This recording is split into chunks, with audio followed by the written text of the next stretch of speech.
Estou aqui num cantinho mais silencioso, mas com muito sol na cara.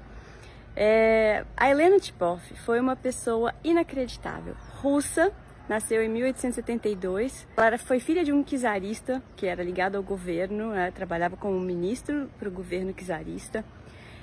E ela foi estudar pedagogia e psicologia no Instituto Jean-Jacques Rousseau, em Genebra, onde ela conheceu as primeiras pesquisas baseadas em evidências e observação direta de criança, com as teorias da inteligência que fundaram todo o pensamento da Escola Nova do século XXI.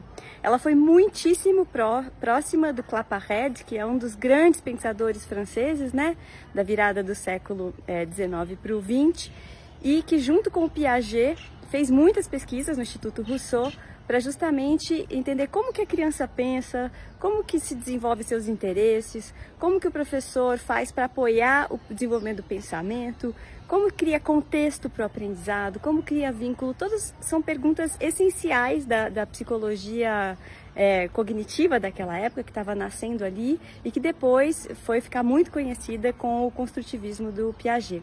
Ela foi muito próxima deles.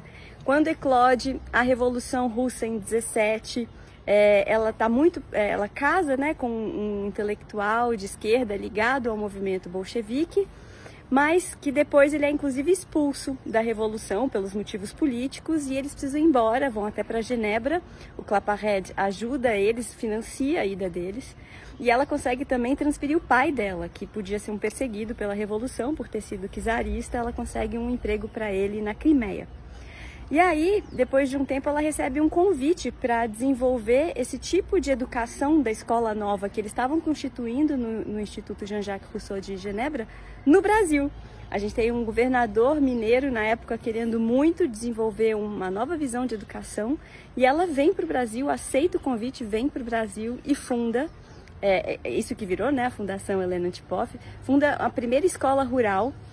Ela veio primeiro trabalhar com crianças que eram de altas habilidades, depois ela se dá conta de que ela tinha que trabalhar com aqueles que estavam excluídos, que eram muitos. Ela fica surpresa de ver tanta criança pobre nas ruas, sem que a gente tivesse nenhuma guerra no Brasil, e ela começa a pensar um instituto de formação para essas crianças, diagnosticando quem elas eram, avaliando sua condição psicológica, seus interesses, seu repertório, suas brincadeiras e etc.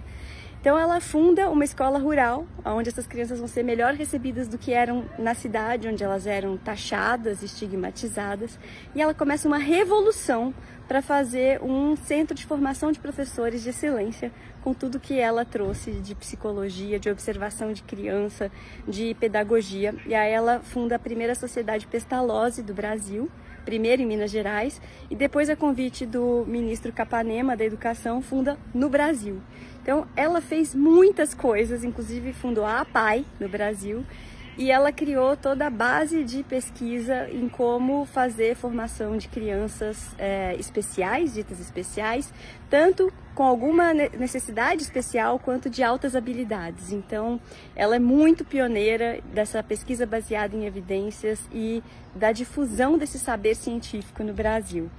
Foi uma mulher extraordinária. Eu falei aqui só um curtinho. Quem se interessar mais, a gente põe os documentários sobre ela aqui no link para vocês acompanharem.